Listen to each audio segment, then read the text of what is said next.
O que é o tempo? A gente acha que sabe, né? É uma pergunta que parece super simples. Um segundo é sempre um segundo, não importa onde a gente esteja, certo? Bom, e se eu dissesse que essa nossa certeza toda é, na verdade, uma das maiores ilusões do nosso dia a dia?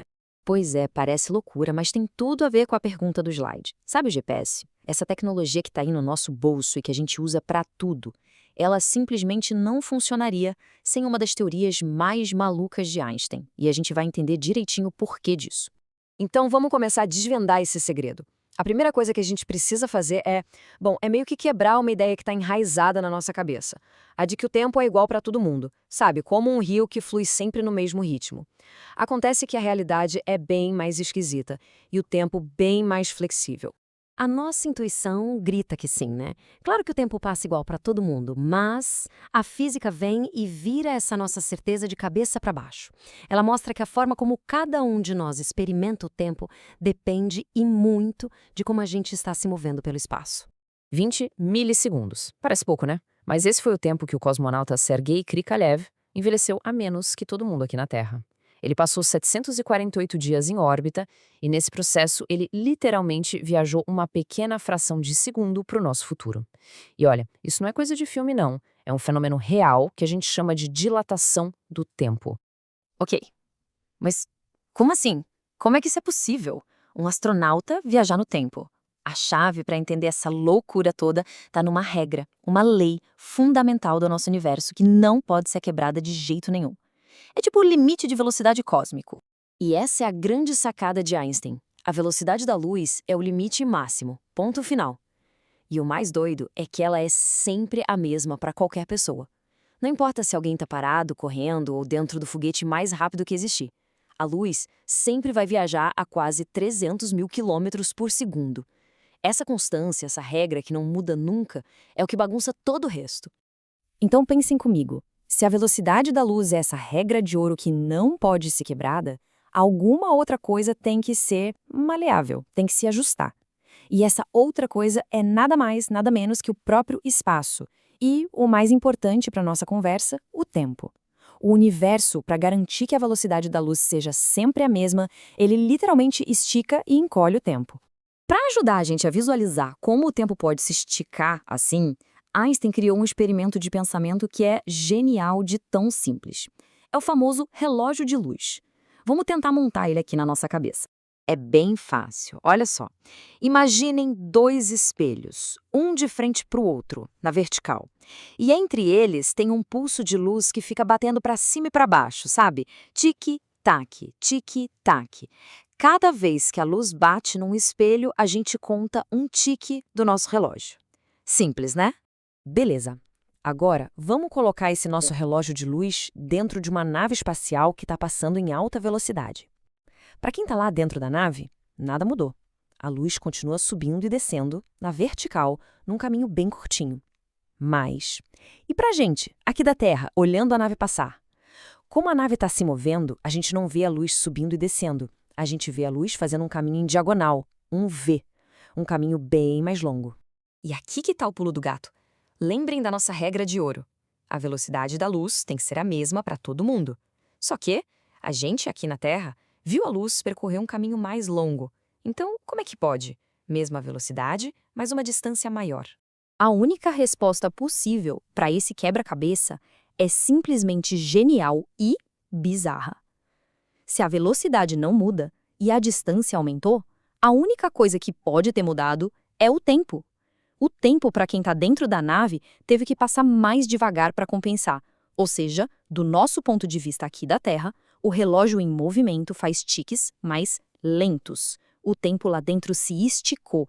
E essa ideia do tempo passando mais devagar não é só um exercício de imaginação, não.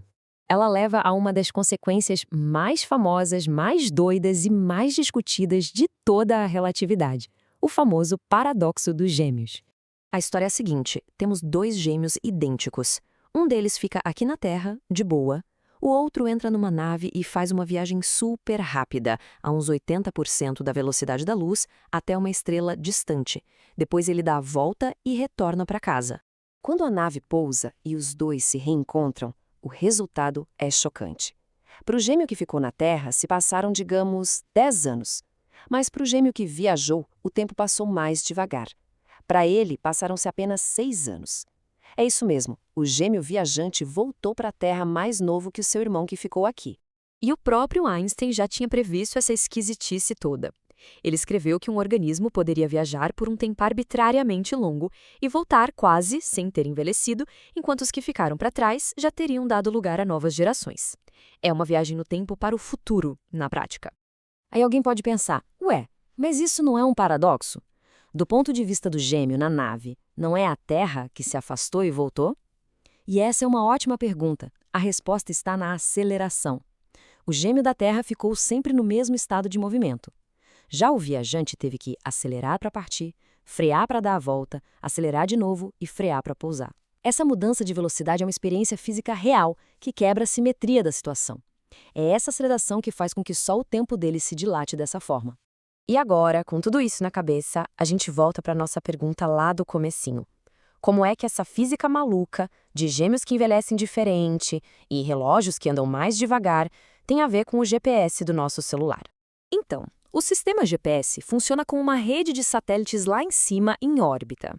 Cada um deles tem um relógio atômico, que é um troço absurdamente preciso.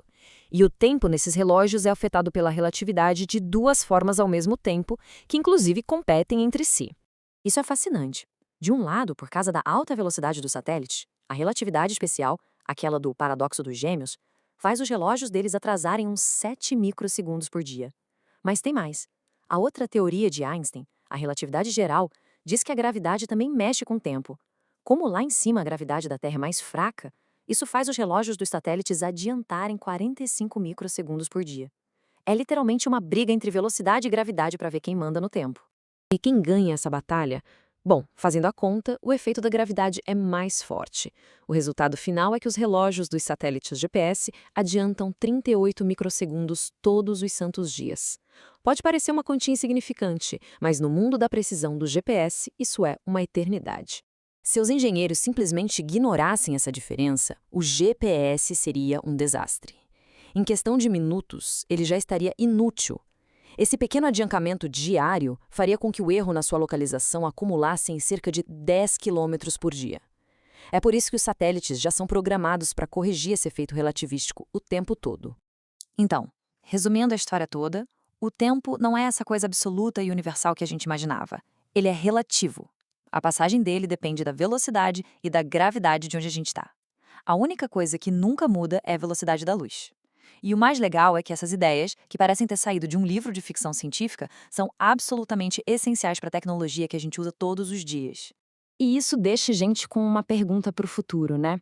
Se essa física que parece tão estranha e distante já é fundamental para a tecnologia que temos hoje, o que será que a gente vai ser capaz de fazer quando entendermos e dominarmos ainda mais essas regras malucas do nosso universo?